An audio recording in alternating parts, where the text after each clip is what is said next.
saya ini kalau pergi ke Jepara itu selalu saya kalau di Solo, kalau sudah dari Solo pasti tahu namanya Grojogan Sewu. Nah, di Grojogan Sewu itu dia tuh bersemedi di sana. Cari apa? Cari ilham itu. Tahu sini aja sini. Nanti turun lagi. Untung saya tinggi. Ya. Jadi apa namanya? Dia semedi. Makanya dia bilang, perhatikan deh Pak Rudi. Waktu Pak Rudi atau pergi ke something kemana, lalu mata Pak Rudi itu tertuju dengan lukisan itu. Dan lukisan itu seakan-akan menyala. Sampai Pak Rudi berkata, bagus banget ya, kok hidup ya itu lukisan. Nah, itu dia Pak Rudi. Kenapa? Itu sudah disembayangi.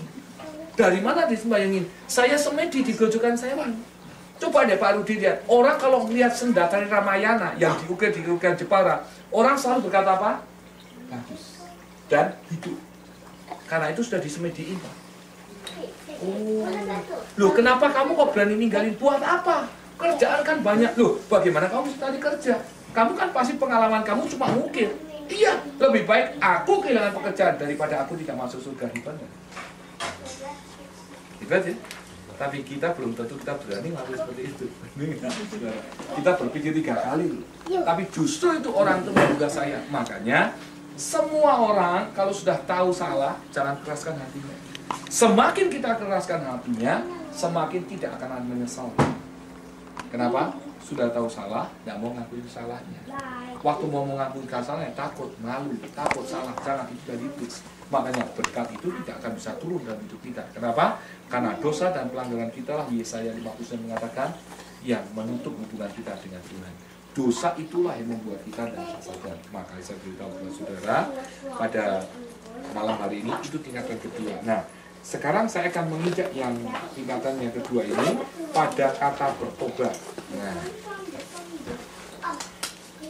apa yang disebut dengan bertobat? Nah, menurut saudara apa yang disebut dengan bertobat itu apa sih? Ayo, apa yang disebut dengan bertobat? Kira-kira menurut saudara apa yang disebut dengan bertobat? Seringkali kita berkata bertobat itu ya pokoknya bertobat lah Pak, tinggalin aja dosa kita, selesai, kapok lah, makanya gitulah. Wis, pokoknya nggak mau lagi lah Pak. Nah, saya ingin ngajak saudara kata bertobat, kita baca di, nanti saya akan kasih contoh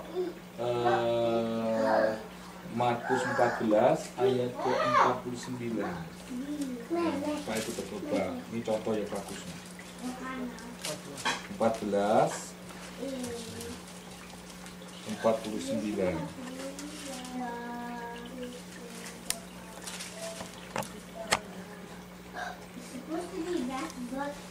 Judulnya apa? Judulnya apa? Yesus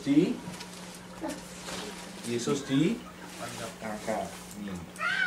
Ini banyak sekali terjadi untuk anak-anak Tuhan. Dan banyak orang tidak mengerti bertobat. Orang selalu berkata begini, kalau bertobat itu selalu meninggalkan dosa.